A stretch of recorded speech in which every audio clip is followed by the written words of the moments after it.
আমি শুভেন্দু বাবুর সাথে একমত। তিনি যেই কথাটি বলেছেন, হিন্দুরা হিন্দুদের জায়গায় ধর্ম পালন করবে, মুসলিমরা মুসলিমদের জায়গায় ধর্ম পালন করবে।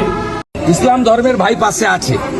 আপনি ভাই বলুন তো, অন্য ধর্মের লোক নামাজে প্রবেশ করা ঠিক না না না না ঠিক নাই, ঠিক নাই। তাহলে কি করতে গেছেন?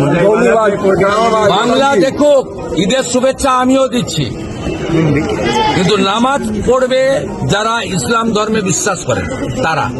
যেমন আমার মন্দিরে ও ভাই বাইরে থাকবে, বাইরে ছিল হ্যাঁ, আরতি, পুষ্পাঞ্জলি, মহাদেবের মাথায় জল, কালিমাকে পায়ের চরণে, সেটা আমাদের হিন্দুদের কাজ, আমরা করব। উনি শুভেচ্ছা দিবেন বাইরে থেকে।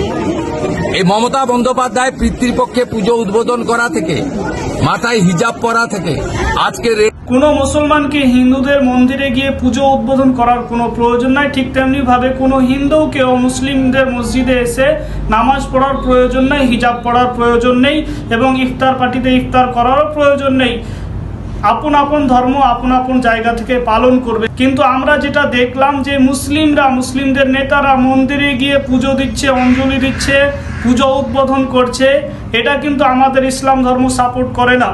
আমাদের ধর্মগ্রন্থ কোরআন মাজিদে লেখা আছে, লাকুম দীনুকুম ওয়ালিয়া দিন, তোমাদের জন্য তোমাদের ধর্ম, তাদের জন্য তাদের ধর্ম, আপন আপন জায়গা থেকে আপন আপন ধর্ম পালন করবে।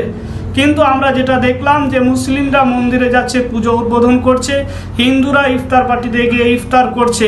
এই যে একটা ধর্মের নামে রাজনীতি, এটা আমরা দেখতে পেয়েছিলাম।